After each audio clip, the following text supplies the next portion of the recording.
Boa tarde, investidores. Meu nome é Caio Hayashi, eu sou assessor de investimentos, especialista em investimentos aqui na XP. Hoje eu estou com a Raquel de Sá. Por favor, Raquel, se apresente. Oi, gente, tudo bem? Sou a Raquel de Sá, eu sou economista aqui da XP Investimentos e do site Terraço Econômico. Ótimo, a Raquel é economista integrante do Terraço Econômico. Hoje o nosso foco vai ser fazer uma super live, não necessariamente assessoria de investimentos. A gente vai buscar esmiuçar alguns temas aqui, principalmente o cenário para Brasil 2020, né? Então, como é que a gente está vendo a nossa economia e diversos indicadores, desde a parte de taxa de juros, inflação, taxa de câmbio, falar um pouco sobre os riscos disso. Mas como o assunto é bastante direcionado também para a previdência privada, a gente vai buscar falar um pouco sobre o produto, por que ele faz sentido, que tipo de instrumento financeiro é esse, vai ser o foco da nossa conversa. E é claro, na medida em que tivermos espaço, tempo aqui para interagir com as perguntas, a gente vai falar também. Legal? Complementar alguma coisa, Raquel? Não, perfeito. Eu acho que falar de previdência, né, é super importante, pensando aqui no contexto que a gente está, mas é legal saber o contexto no qual os seus investimentos de previdência vão entrar, né? Então, acho que por isso esse painel aqui no dia de hoje da Super Live da Previdência vai ser diferente, mas acho que bem interessante. Exatamente. Acho que o principal disso, por que entender o cenário, né? Acho que para a gente ter uma boa alocação de investimentos, né, e a previdência é um investimento, a gente tem que entender isso. O que traz a rentabilidade para uma previdência privada é um fundo de investimento. Então, para a gente ter uma boa alocação em fundos de previdência privada, que vão entregar um bom retorno dentro do teu perfil de risco, a gente precisa entender o cenário econômico, como é que o Brasil está hoje, né, quais são as perspectivas, e aí sim a gente vai definir qual é a melhor carteira para essa sua previdência privada. Mas, bom, falando um pouquinho sobre o cenário 2020, né, eu queria que a Raquel contasse um pouquinho para a gente como é que a XP está olhando para esse nosso próximo ano agora, né, de 2020, o que a gente tem de perspectiva desde inflação, taxa de juros, parte de desemprego, enfim. Raquel, como é que hoje, qual é a visão da XP hoje em relação a, começando pela economia, né, como é que a XP hoje vê essa parte de inflação, nossas perspectivas? Agora a gente vai ter, no mês que vem, em fevereiro, uma próxima reunião do Copom. Qual é a visão da XP em relação a isso? Bom, eu acho que falando assim do ano como um todo, né, a visão aqui é uma visão bem otimista, assim, eu diria que parece que é aquele papo furado de economista, mas é verdade, é uma sensação, a palavra é otimismo cauteloso.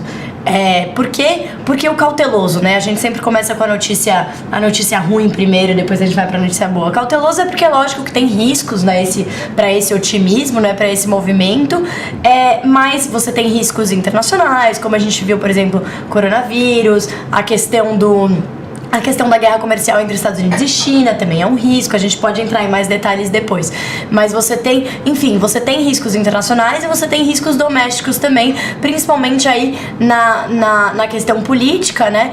A gente tem um governo que está indo bem, está com uma boa aprovação, a equipe econômica é excelente, técnicos excelentes, mas é um governo, querendo ou não, um governo mais polêmico, que tem uma relação com o Congresso um pouco diferente da que a gente está acostumado a ver. Então, é muito difícil de prever esse tipo de coisa, né? Eu também, como sou economista e cientista política, então eu costumo dizer que o cientista político que te dá uma probabilidade de um imprevisto acontecer é pilantra, porque é impossível, né? Como é que você faz uma probabilidade de um imprevisto acontecer? Então, essa parte é da cautela. O otimismo é realmente isso que você me perguntou das projeções, pelos, né? Indicadores econômicos, né? Exatamente. A gente está entrando num momento de recuperação. A gente passou por muito tempo nos últimos 5 anos, né, desde que começou aí a crise, que foi no finalzinho de 2015, o Brasil vem patinado, né, primeiro passou por uma crise bem severa, que, enfim, o PIB encolheu demais, e a gente ainda está se recuperando lentamente, e eu acho que esse ano, o ano de 2020, ele vai mostrar finalmente uma recuperação um pouco mais sustentada, né, não é aquela recuperação, assim, que a gente vai crescer 10%, mas é importante, porque crescer 10% no Brasil, nessa altura do campeonato, não é sustentado, né? Exatamente. Eu acho que vale a pena também olhar um pouco para trás, olhar um pouco para o histórico, tanto recente quanto de médio prazo, pelo menos, né? A gente tem que lembrar o seguinte, de 2015 para frente, a gente tinha de 2015 para 2016 uma inflação na ordem de 10,6% ao ano, depois do final do mandato Dilma, quando ela foi impeachmentada, né? O Temer entrou com uma nova política econômica, econômica, colocou o Meirelles como o Meirelles e o Ilan Goldfain, né, no Banco Central e Ministério da Fazenda, eles conseguiram fazer um controle inflacionário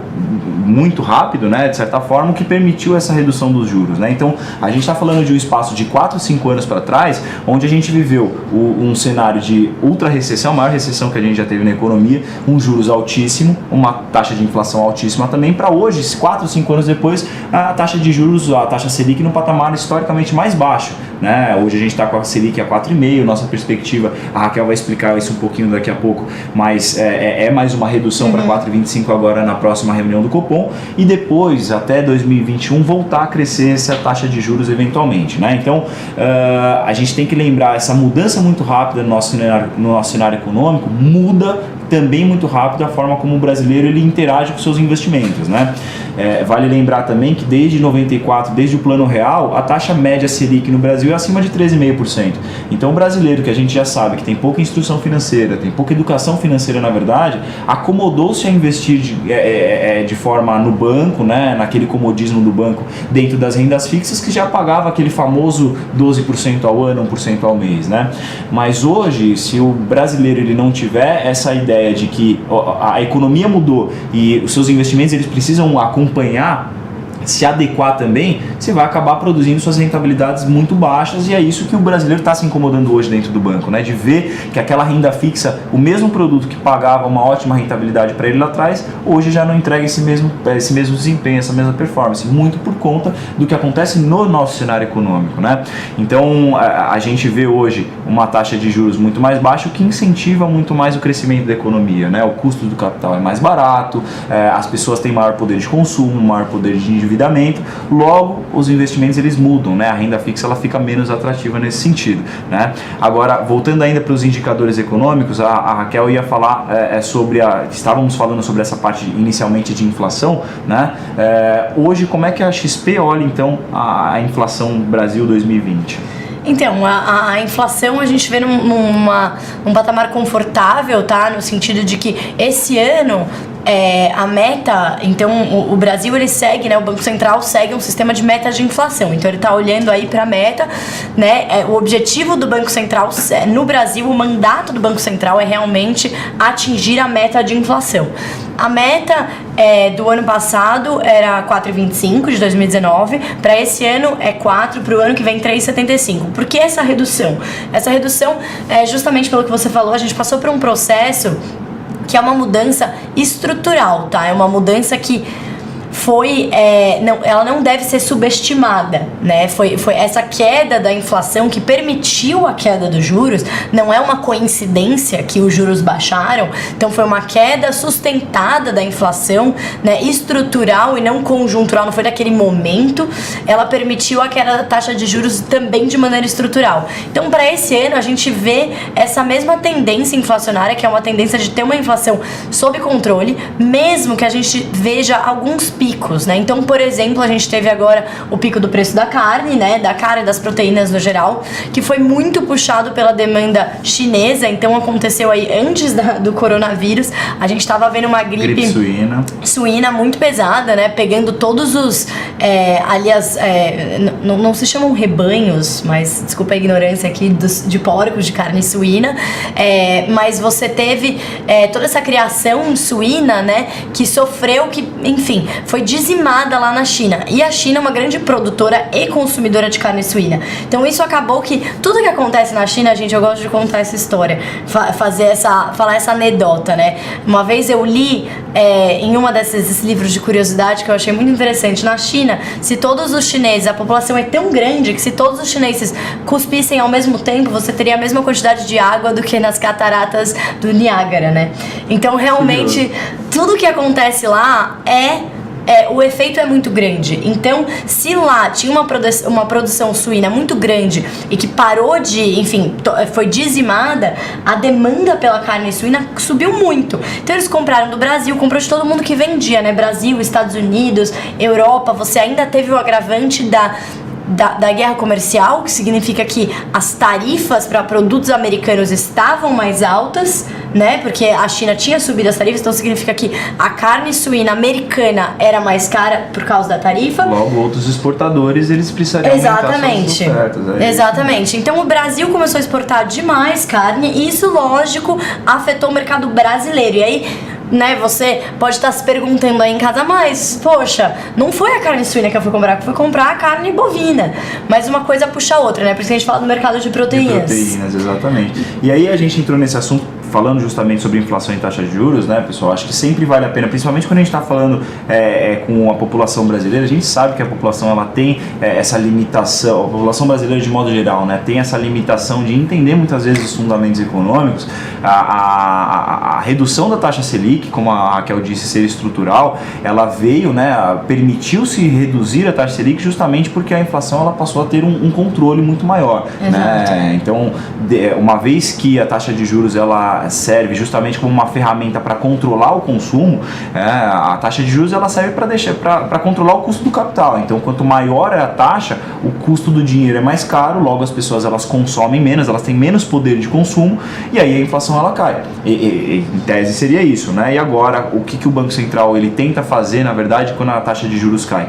Ele tenta deixar o custo do dinheiro mais barato para que as pessoas elas tenham maior poder de consumo, o que gera PIB, né? E é por isso que agora a gente vem, desde 2019, tendo uma retomada do crescimento do nosso PIB. A previsão agora para 2020, inclusive a Raquel, eu já vou pedir para ela falar um pouco sobre PIB, mas a projeção para 2020 é um pouco acima dos 2%, né? A gente 2,3%, exatamente, justamente porque agora a gente tem um maior poder de consumo, né? E não apenas isso, não só pensando pelo ponto de vista do consumidor, mas pelo ponto de vista do empresário, né? A gente tem uma capacidade ociosa na indústria muito grande, muito desempregado no Brasil. O que acontece é que com o custo de capital mais barato, as empresas elas têm uma dívida mais barata também, elas conseguem reinvestir, aumentar suas operações por uma necessidade maior de oferta e logo gera mais emprego, né? Então a redução da taxa Selic no Brasil também acaba como consequência trazendo um menor número de desempregos, né? E é exatamente isso que eu estava, né, comentando da questão dos suínos, né, e da proteína, porque o Banco Central ele conseguiu ver como a gente teve essa mudança estrutural mesmo.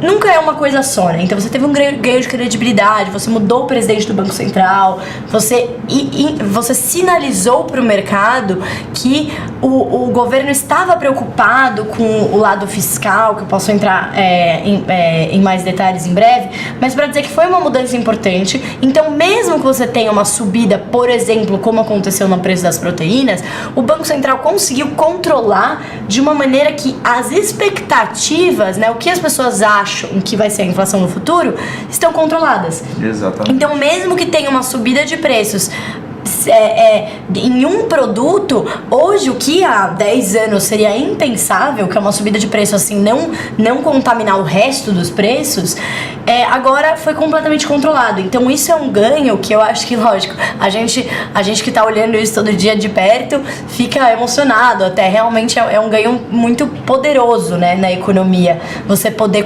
controlar a inflação, porque, gente, com inflação muito alta, o único investimento realmente, você vai fazer o investimento que é atrás da inflação, não tem muito pra onde olhar com inflação galopante, né? Exato. A gente pensando aí nos anos 90, não tinha como, né? Quando a gente passou por uma crise muito grande. Esses ganhos foram substanciais mesmo, então a gente só pode falar hoje de uma taxa de juros a 4,5%, 4,25, né? Que é a nossa expectativa aqui, que o Banco Central ainda tem um espaço para cair um pouco mais a taxa de juros. A gente só pode falar disso hoje porque a gente teve essa redução da inflação. E aí, isso tudo tem muito a ver com a escolha de política fiscal do governo. Mas antes de entrar nisso, não sei se você queria trazer mais alguma coisa. Eu acho que, falando sobre esse ponto de inflação e taxa de juros, né? Então, só para passar os indicadores na nossa visão XP, a gente tem agora uma expectativa de que a taxa Selic que ela caia mais 0,25, né? Para 4,25. Para 4,25 e dessa forma permanecer até o final do ano. Exatamente. E aí só no ano que vem, então a nossa expectativa é que do meio para o final do ano que vem, ela comece a subir gradualmente, tá? A nossa projeção para final de 2021 é 6. Então a ideia é que ela também, por causa desses ganhos institucionais e tudo mais, dessa mudança que aconteceu no Brasil, de política mesmo, econômica, se tudo mais constante, né, se tudo continuar caminhando nesse sentido, você não vai mais precisar ver o Banco Central subindo 1%, 2% de uma vez, não precisa mais desses solavancos, né? Então, lógico, isso vai ter impacto em investimentos. Tinha muita gente que ganhava muito dinheiro com essa própria oscilação, faz todo sentido, mas eu acho que agora a gente tem que começar a olhar para outros investimentos. Mas olhando aí para a taxa de juros, a gente imagina que ela vai chegar a 6% em um aumento gradual a partir do meio do ano que vem. E aí não vai ser, eu acho uma questão interessante levantar, não vai ser, aí a inflação vai subir, a taxa de juros vai voltar a subir e a gente vai ver ela lá nos 10 de novo. Não é assim, eu não conheço ninguém... Nossa economia mudou, na verdade. Exatamente. Né? Aquele patamar de 14% que o brasileiro se acostumou a ver, acho que as probabilidades disso acontecer de novo são muito menores, dado que a gente está colocando o trem dentro do trilho de novo, né? Isso foi um desajuste fiscal e econômico que a gente teve durante décadas que levou o Brasil a esse ponto econômico, mas eu acho que é inegável, né? Que muitas vezes o brasileiro ele não sente isso na rua, não vê isso no dia a dia, né? Mas se a gente de fato olhar os indicadores econômicos que a gente tem hoje no país, o Brasil ele está se recuperando, né? Eu acho que esse é um ponto fundamental. Acho que a gente falou bastante agora sobre, enfim, taxa de juros, inflação. Tem bastante coisa ainda para falar, mas a Raquel comentou sobre a parte do fisco, né? Do fiscal. A gente está entrando agora numa reforma, numa nova reforma. Acabamos de passar a reforma da Previdência, né? Acho que esse é um ponto para a gente falar também. Vou falar um pouquinho sobre a reforma da Previdência primeiro, Raquel. Eu acho que é bacana falar. O grande foco da nossa reforma da Previdência era controlar os gastos públicos, né? A gente não podia ter o gasto tão grande, muito acima da receita, né? A gente não tinha condição de, ao longo prazo, continuar pagando a pessoa que se aposenta, o aposentado, na verdade, em algum momento não ia ter mais dinheiro para pagar esse aposentado. Ele ia lá na caixa retirar o INSS e agora? Cadê o dinheiro, né? Então, esse ajuste das contas públicas, na verdade, dos gastos, essa economia de 800 bi que se projeta agora para 10 anos, é justamente para que... primeiro de tudo, tirar as grandes diferenças, né? Eu acho que as pessoas, elas tinham... a nossa economia, ela tinha uma diferença muito grande dos benefícios, né? Daquilo que são as pessoas que têm maior ou menor renda. E a reforma da Previdência, ela veio para ajudar de forma muito significativa, né, Raquel? Com certeza. Eu acho que a reforma da Previdência, assim, ela foi um marco. Então, eu costumo dizer que nesses últimos 5 anos aí, a gente teve alguns marcos de política econômica mesmo. O primeiro deles foi o teto de gastos, que foi muito importante, que ele sinalizou. Então foram sinalizações a longo prazo. Então primeiro o teto de gasto, depois a reforma da Previdência. O teto de gastos, ele sinalizou basicamente, olha, a gente não vai gastar mais do que a gente arrecada. E assim, faz todo sentido, né? A gente não vai mais subir daquela maneira assim, progressão geométrica, subindo os nossos gastos sem parar. Então eu lembro que na época muita gente falou, é a PEC que faz com que congele os gastos em educação e saúde. Não, na verdade ele congelava todos os gastos, né? Porque não existe, né? Dinheiro não cai da árvore, e se cair, se a gente imprimir dinheiro, o que acontece? Causa inflação. E aí todo mundo perde. Quem mais perde, na verdade, quem tem menos dinheiro mais perde. As nossas economias vão para as cucuias aí com inflação muito alta. Então, o que aconteceu? A primeira sinalização foi aí o teto de gastos, e a segunda sinalização importantíssima foi a reforma da Previdência. Vocês puderem botar aí na tela pra gente, eu trouxe um gráfico interessante que ele mostra a projeção, né, da dívida, da relação dívida-PIB com ou sem reforma da Previdência. Vini, coloca na tela pra gente, por favor. Como vocês vão poder ver aí, na hora que aparecer para todo mundo, a questão principal A nossa dívida PIB, sem querer entrar em muitos detalhes, é simplesmente quanto que a gente deve para o mundo, né, dividido por quanto que a gente produz. Então é basicamente isso. Você pensa numa pessoa, olha, eu posso dever até tantos % do que eu produzo, porque além disso eu não consigo te pagar, né? E aonde a reforma da Previdência ela entra aí? A Previdência, o sistema da Previdência do INSS, ele é tão caro, mas tão caro, que ele estava comendo todo o orçamento público. Então, o Caio comentou aqui, né? Realmente, se não fizesse uma reforma, a gente não ia ter Previdência. Lá no INSS no futuro não ia ter nada. Mas, na verdade, além disso, é pior ainda. A gente não ia ter Previdência e o governo não ia mais poder fazer nada. Se continuasse no mesmo sistema, dali a 20, 30 anos, o governo teria que paralisar a máquina, não teria mais servidor, não teria mais ninguém, nenhum gasto, nenhum investimento, porque tudo iria para a Previdência. Perfeito. Então eu acho que a evolução... E aí tira até a capacidade do governo de investir em outros setores, como saúde, educação, Exatamente. transporte, né? Porque você tem a obrigação de pagar um aposentado que contribuiu durante anos, né? Durante a vida, e aí o dinheiro que é arrecadado via impostos e outras fontes de renda do governo seria basicamente só para pagar o aposentado. Só para pagar a Previdência, exatamente. Aí, quando a gente pensa em dívida, né, a projeção dívida PIB, ela é realmente significativa a diferença de para onde está indo nossa dívida hoje e para onde ela iria sem uma reforma. Então, essa sinalização para os mercados, para basicamente todo mundo que olha para isso, foi muito importante, porque foi dizendo assim, olha, apesar de que a gente não vai gastar menos dinheiro com a Previdência hoje, porque hoje não fez diferença, ela começa a fazer diferença realmente nas contas públicas a partir de mais ou menos 2023, né, que aí começa a inverter a tendência. Foi uma sinalização muito positiva, porque se não fosse a Previdência, a nossa dívida ia para muito alto, e aí a gente ia ter todas as consequências disso, que ia ser inflação, perda de valor da nossa moeda, menos investimento. Então às vezes a gente não dá tanta importância a isso, né? Parece aqui que a Previdência, a reforma da Previdência pública tem a ver com a inflação, que tem a ver com juros, que tem a ver com o meu investimento em Previdência privada. Tem tudo a ver. Não é só porque agora que teve a reforma da Previdência você vai precisar de uma Previdência privada. Não é essa a lógica. Na verdade, a lógica que a gente está traçando aqui é justamente essa. Por causa desses avanços fiscais, do qual a reforma da Previdência foi um passo importantíssimo e assim, super necessário, né? Imprescindível, a gente pôde ter uma redução da inflação, que pôde ter uma redução dos juros e que permite que agora os nossos investimentos possam ser muito mais diversificados, porque eu costumo dizer nas duas pontas, né?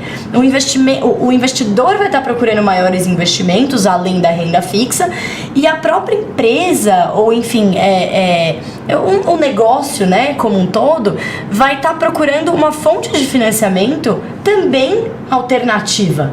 Então, tudo vai na mesma linha, A gente né? tem que pensar qual é a consequência quando essas coisas acontecem, né? A consequência pelo ponto de vista do consumidor, a consequência pelo ponto de vista do empresário em si, né? Imagine que a gente está vendo agora muito se falar sobre o rally da Bolsa, né? O ano de 2019 foi um ano espetacular, um primeiro ano de grande ciclo de alta da Bolsa, né? O Ibovespa subiu mais de 30%. Poxa, por que isso aconteceu, né? Qual foi o fundamento para isso?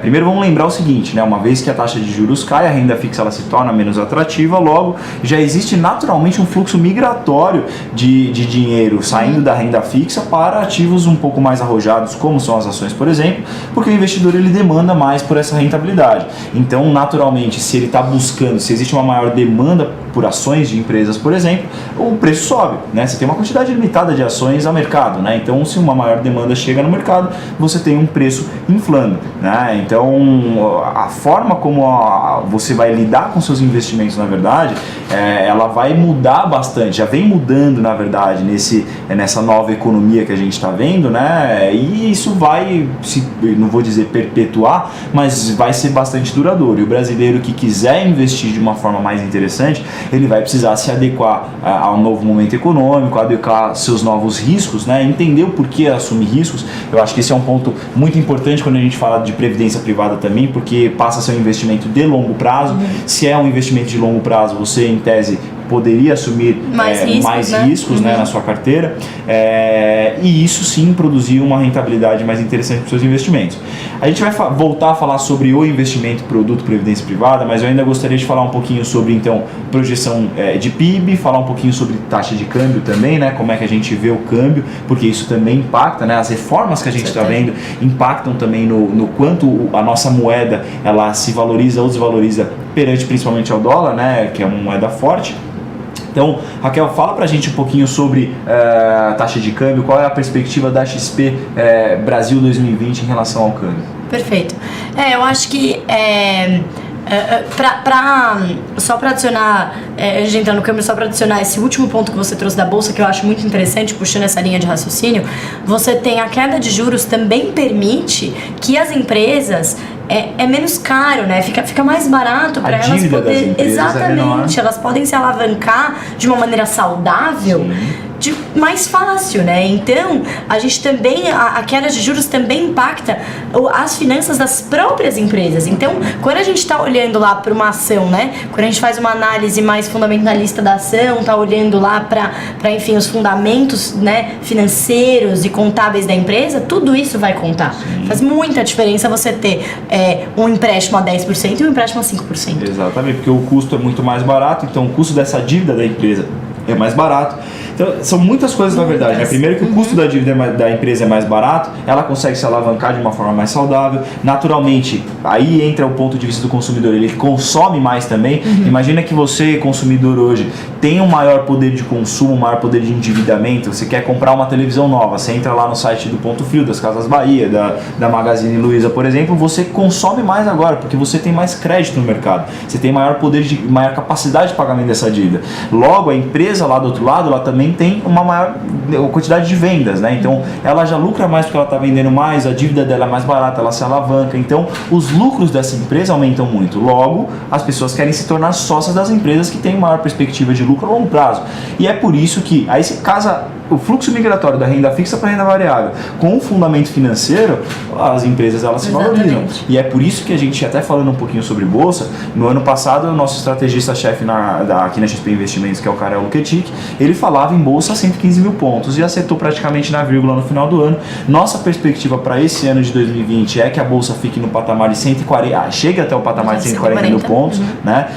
Claro que isso não é uma linha reta daqui até o final do ano, a gente está vendo muita oscilação. Essa semana falando-se muito sobre coronavírus, enfim, e vai ter muita, daqui até lá, tem dia após dia, muitos eventos, tanto políticos quanto econômicos e até humanitários, né, acontecem, e isso influencia sim no preço das ações, mas o fundamento de longo prazo, vamos pensar o seguinte, né, na segunda-feira quando a bolsa caiu 3%, quase 3%, por exemplo, poxa, será que a questão do coronavírus lá fora, o medo da epidemia, da pandemia, na verdade, muda no curto prazo o fundamento econômico da empresa? Não necessariamente, a empresa continua vendendo. A não ser que ela seja muito relacionada, né? O que que ela não tenha é uma um caso correlação tanto no Brasil.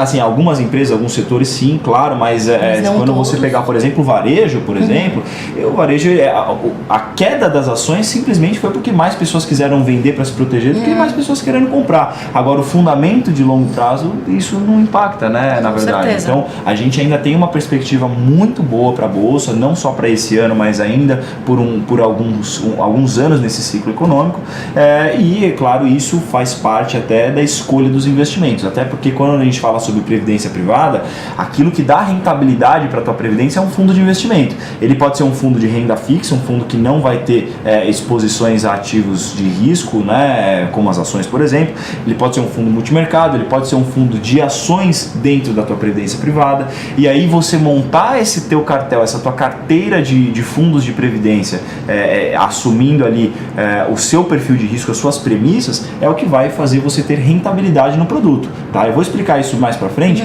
até pra gente poder voltar no tema, pedir pra Raquel falar um pouquinho, né, sobre câmbio, isso mesmo. Perfeito. Então, eu acho que vou parecer que eu tô aqui, né, sendo repetitiva, mas na verdade a questão do câmbio, ela também tá bem alinhada aí com a questão dos juros, né, porque por que o câmbio, né, ele mexe, né, por que a gente gente vê o dólar ficando mais caro em relação ao real, o dólar ficando mais barato em relação ao real. O que os juros têm a ver com isso, né? Tem tudo a ver com isso, porque se a gente tem, por exemplo, juros muito altos, o que é os juros, né? Os juros é o quanto que, se você botar o dinheiro lá, quanto que ele vai render, né? Quanto que você pega de volta, o preço do dinheiro, vamos dizer.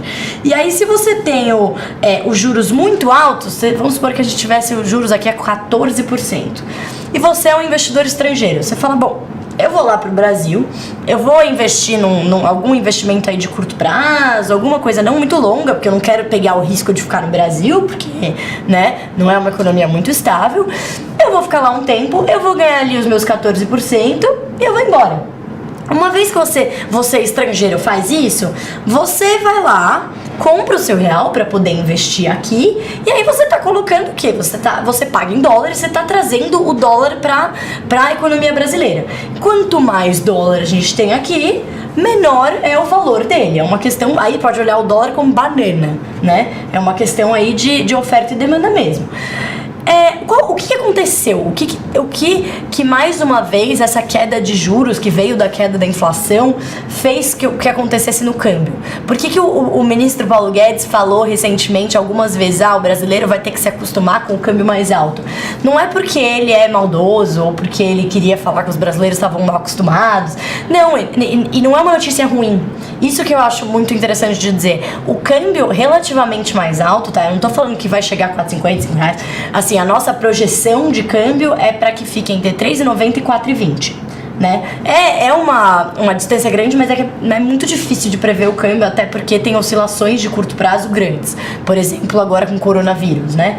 Mas tratando assim de tudo mais constante, se não tiver um imprevisto muito grande, uma instabilidade muito grande vindo de um outro lugar, por exemplo, como uma crise humanitária, você tem o que a gente chama em economia de diferencial de juros. É basicamente a diferença do nosso juro aqui para os juros em um lugar que não tem risco, por exemplo, os Estados Unidos, que é onde é sempre usado como a base do sem risco. Se aqui é 14 e nos Estados Unidos é 2, vale a pena eu correr o risco do real e tudo mais? Vale a pena, vou pra lá, porque eu vou ganhar 14 mesmo. Mas e se aqui baixa? E se aqui virou 4,5? Aí aqui 4,5, lá 1,75, aqui a inflação é mais ou menos 3,5%. Você tá falando de juro real, né? Que é a diferença do juro nominal que a gente vê aí, menos a inflação, muito próximos. Então aqui no Brasil por volta de 1%, nos Estados Unidos por volta de 0%. Então você fala, será que eu vou tomar esse risco? Você, de novo, investidor estrangeiro, né? Qual é a diferença? Por que eu tô dizendo que isso não é ruim? Não é ruim porque você vai deixar de atrair, o Brasil vai deixar de atrair esse capital especulativo, que vem aqui, investe no título do Tesouro e vai embora. Isso, pra gente, pra nós brasileiros, não traz riqueza de verdade, traz o efeito riqueza do dólar mais barato.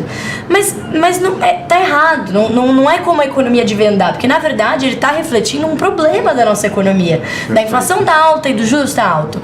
Hoje, se você tem os juros mais baixos, quem que você vai ter que atrair? Da onde vai ter que vir esse capital estrangeiro? Ele vai ter que vir em busca de investimentos produtivos. Ele vai ter que vir naquele investimento em fábrica, no investimento na empresa, no investimento no pré-sal, no investimentos produtivos, que são investimentos de longo prazo.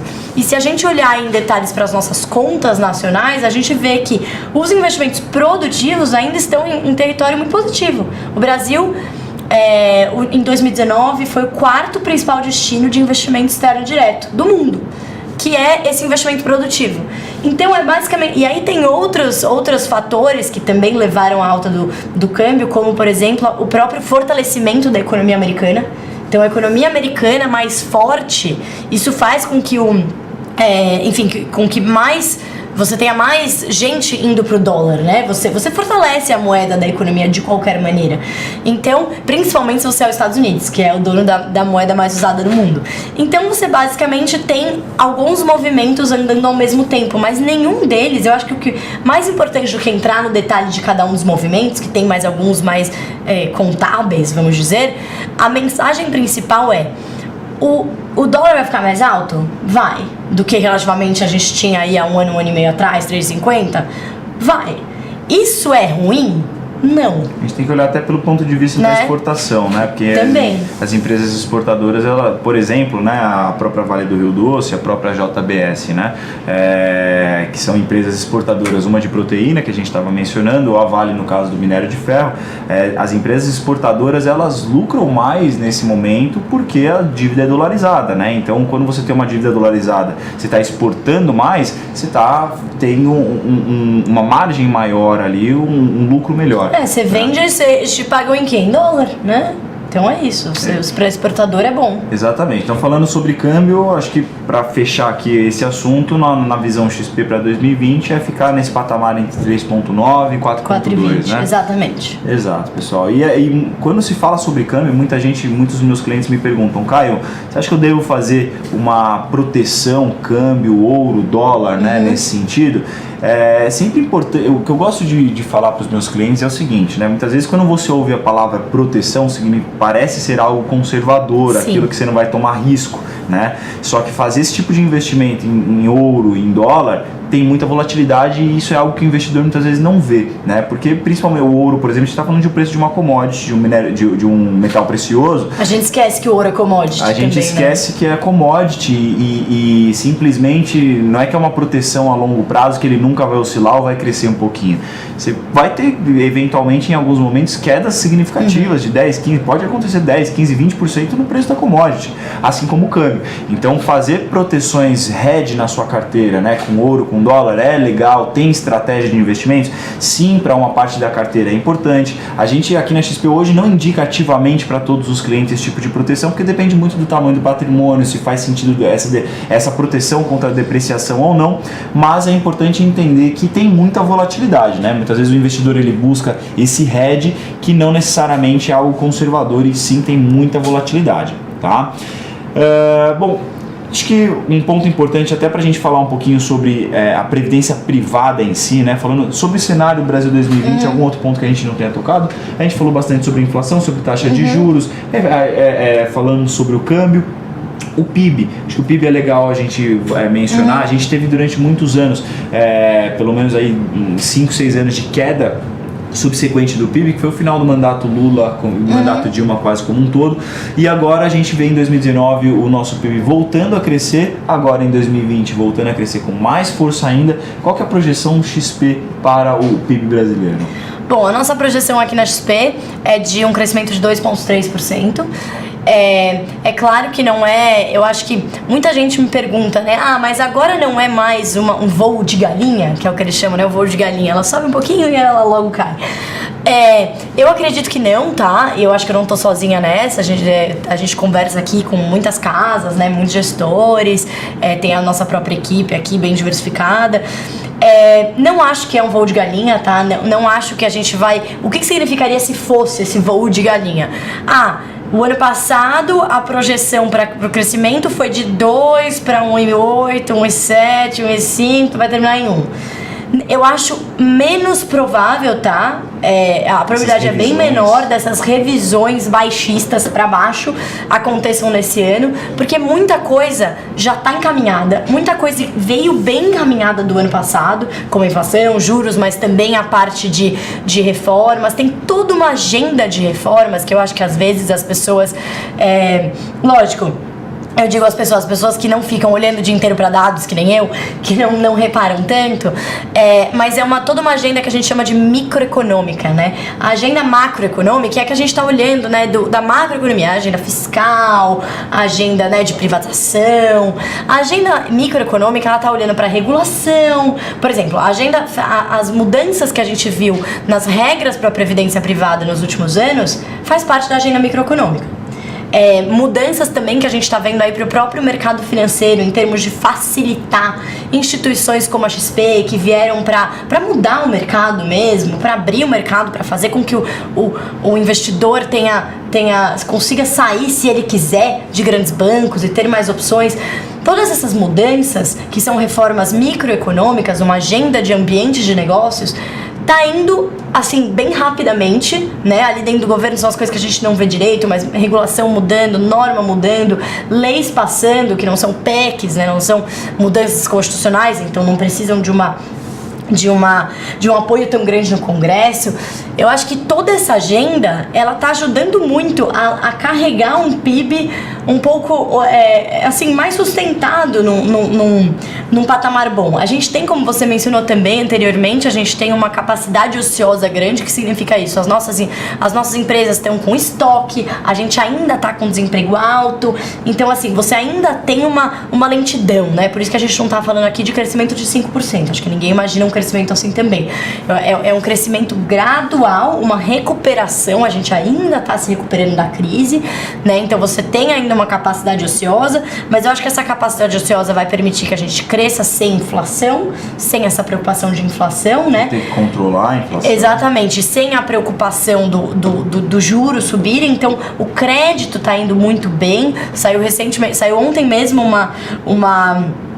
os dados de crédito, né, do ano passado. Eu acho que, poxa, se você seguiu mais o debate, né, mais de perto, pode pensar, poxa, mas crédito, né? O país vai crescer via consumo de novo. A gente já viu esse filme, não deu certo. Tem uma grande diferença, tá? Agora o crédito tá vindo muito por crédito privado, não crédito direcionado. Então não é que os bancos públicos e uma política fiscal de pôr dinheiro tá aumentando esse consumo insustentavelmente.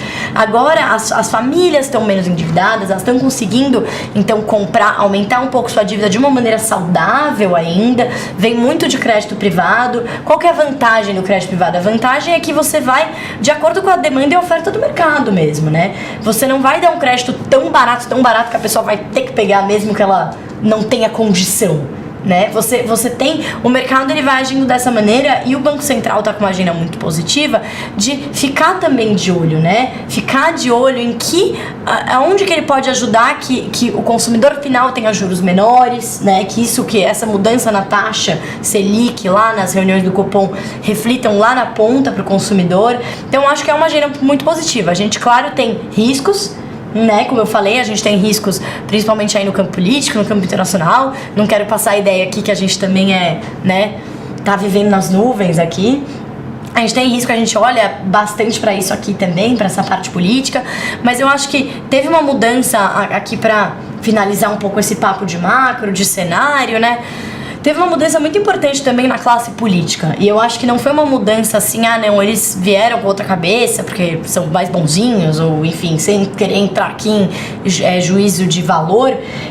Basicamente, ontem eu ouvi isso de um político mesmo, de alta hierarquia aí no Congresso, dizendo, olha, a população mudou.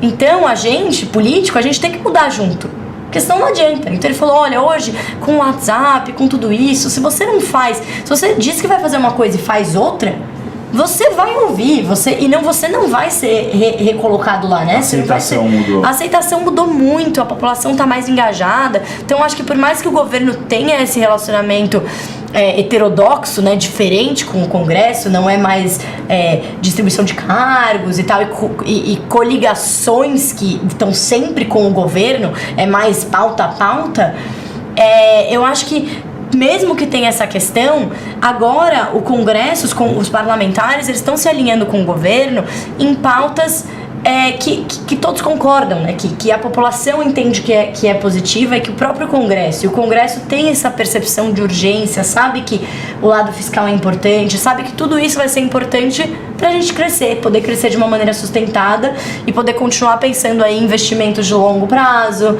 Antes, né?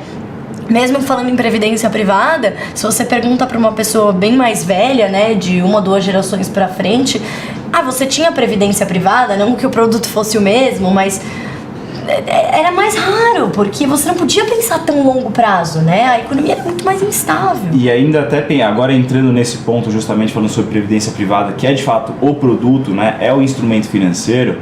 Eu acho que tudo que a gente conversou até agora corrobora com planejamento financeiro, você entender que todas essas mudanças econômicas, políticas que vem acontecendo, isso vai impactar na gestão do teu patrimônio e na construção dele principalmente.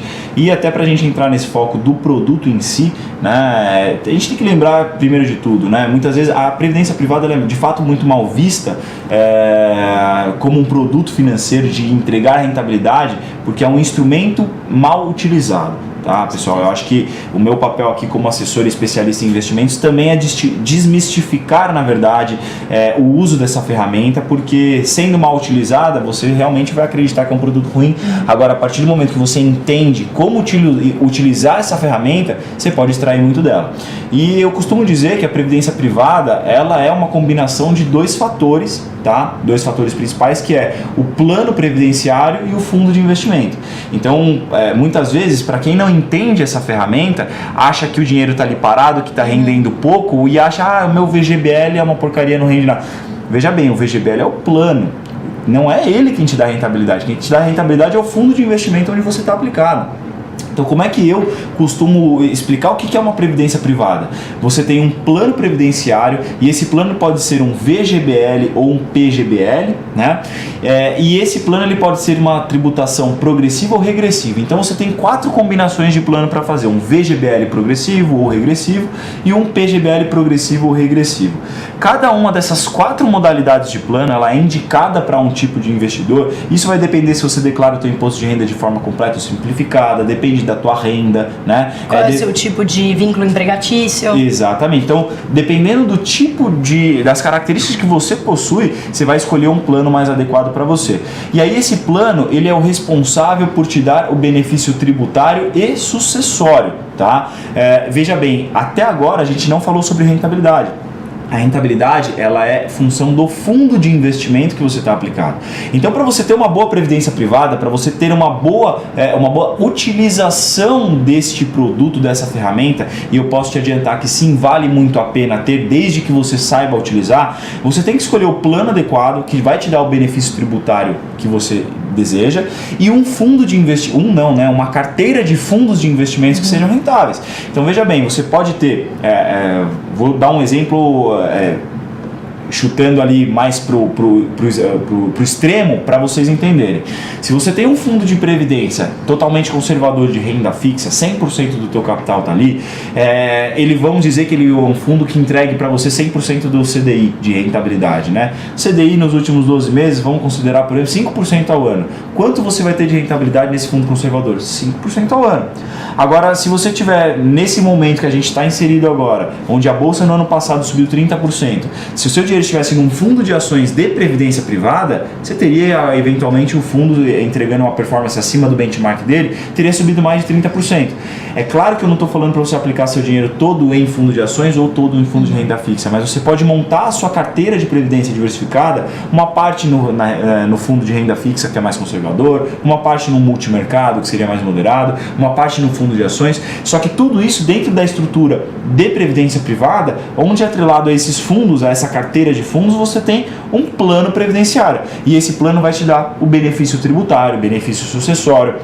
Então, uma vez que você entende que você pode utilizar, Caio, legal, mas o meu gerente lá no banco me vendeu uma previdência privada, não sei como é que funciona, não sei o que é isso, que negócio é esse de benefício tributário que você está falando, né?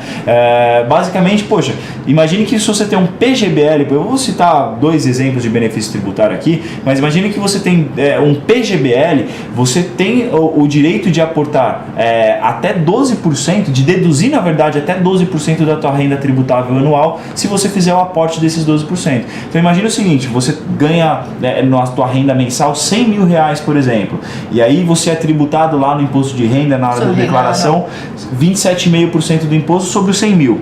Se você tem um PGBL, por exemplo, você pode aportar até 12% no PGBL, você vai continuar sendo tributado nos 27,5%, só que não em cima de mais de 100 mil, você vai ser tributado em cima de 88%, porque esses 12 mil você investiu em PGBL. Então veja bem, ano a ano você está pagando menos imposto de renda e esse dinheiro está sendo investido.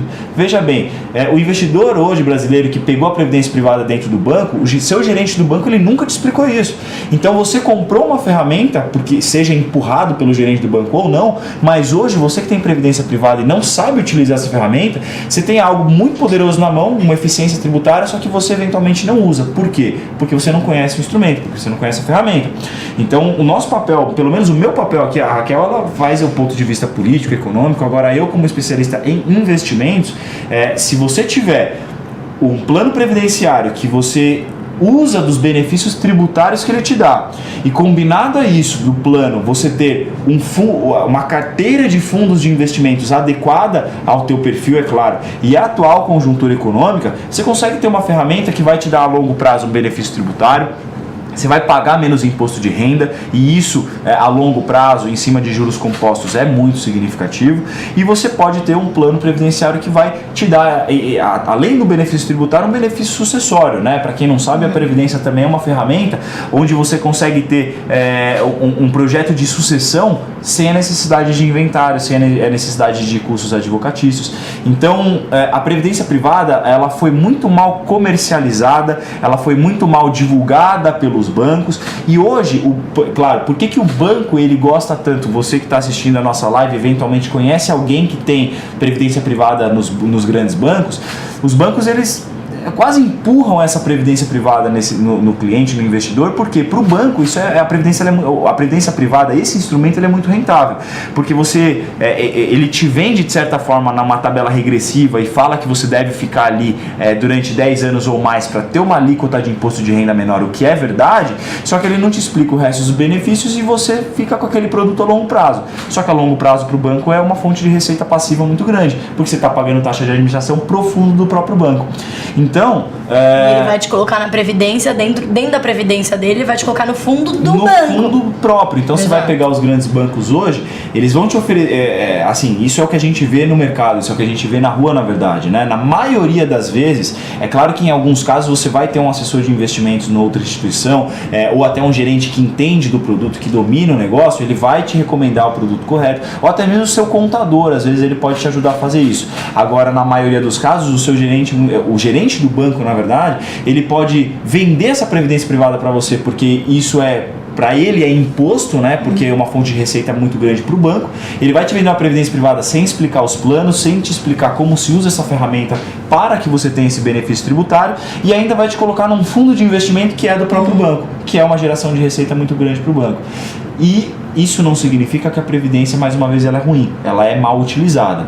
Se você entender mais sobre a previdência privada, entender que você pode ter um plano que vai te dar esse benefício tributário, benefício sucessório, utilizar desse benefício tributário e ainda ter bons fundos de investimentos, a previdência ela não é pouco rentável. Da mesma forma como você pode ter fundos de investimentos em ações, em multimercados, por exemplo, fora da Previdência, fundos de ações, por exemplo, que no ano passado entregaram mais de 60% de retorno, você pode ter a mesma coisa na Previdência Privada.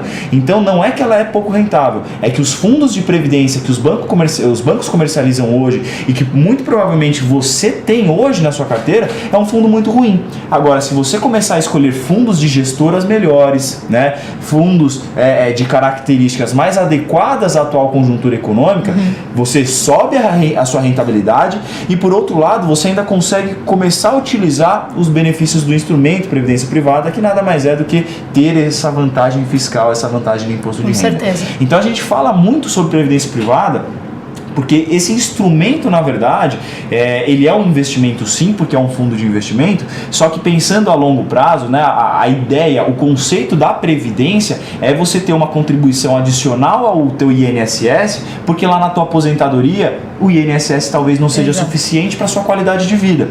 Então, assim, imagina que você não contribui para a previdência, que você não invista muito bem ali teu capital pensando a longo prazo, e você está contando só com a aposentadoria do INSS, eventualmente você vai até ter ela, seja no teto, no piso, isso vai depender muito do quanto você contribui, da tua fonte de renda, mas seguramente lá na frente o teu INSS ele não vai ser suficiente para uma qualidade de vida que você buscaria ter hoje, né? Para ter uma qualidade de vida, uma expectativa melhor.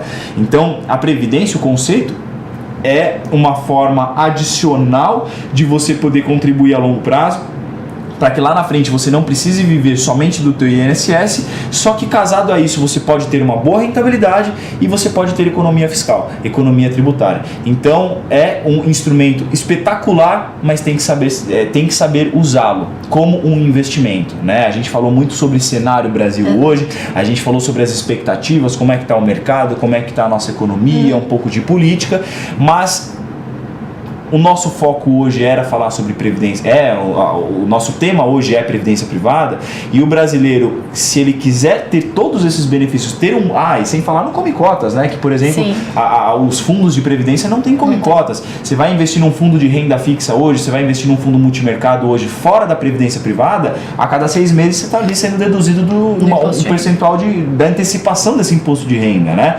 Agora, veja bem, se você faz isso, ao mesmo investimento, dentro de uma previdência privada, ele vai ser tão rentável quanto... Mas ele não vai ter essa dedução. E ainda vai te dar os benefícios tributários, né? Imagina que um fundo multimercado ou um fundo de renda fixa hoje, você vai pagar na menor alíquota 15% sobre o ganho. Na Previdência você pode pagar 10%. Então por que não economizar esse 5% no imposto, não pagar o come cotas, eventualmente deduzir do teu imposto de renda 12% anual? Olha, só aqui em questões rápidas, a gente falou de 3 benefícios tributários que você pode ter, e isso a longo prazo é extremamente significativo. Caí, mas e a rentabilidade da Previdência? Escolha bons fundos de Previdência. Tenha bons fundos de Previdência que eles serão tão rentáveis quanto outros investimentos. E eu acho que agora, sim, para finalizar, eu acho que agora é um momento muito bom para se pensar, né, nesse tipo de investimento de longo prazo, que, como eu estava dizendo, além de ser toda uma questão, né, de é um instrumento que foi vendido mal, a Previdência hoje não serve a favor do cliente, né? Ela não está funcionando a seu favor. Mas, na verdade, hoje a gente tem uma oportunidade, pensando aí que o Brasil está entrando numa trajetória positiva de crescimento, de cenário fiscal, de cenário monetário, é um momento muito bom de se pensar em longo prazo. É basicamente, o Brasil, ele virou um país onde você pode pensar no longo prazo, né? Que existiam momentos na nossa história, não tô dizendo nem na história tão recente, mas enfim, que a gente vê aí outras gerações, que a gente costuma ouvir também, mas que ninguém se dava esse luxo de pensar no longo prazo, porque não dava, a inflação comia o dinheiro, ou você não tinha essa perspectiva, você não tinha toda essa sofisticação que você tem hoje no sistema financeiro. Então eu acho que é um momento perfeito para entrar numa previdência privada e surfar nessa onda positiva que a gente vê na conjuntura. Exatamente. Pessoal, encerrando a live de agora, tá? Esse painel nosso agora das 13 às 14 horas. Daqui 5 minutinhos a gente volta com um novo painel. Foi um prazer estar com vocês nesse início de tarde, falando um pouco sobre cenário Brasil, economia política e também fundamentando um pouco melhor esse instrumento, tá? Hoje o nosso foco não é fazer necessariamente assessoria de investimentos, e sim uma programação com conteúdo sobre previdência privada. Tá legal? Pessoal, uma ótima tarde a todos, um bom final de semana e bons investimentos. Obrigada, gente. Tchau, tchau.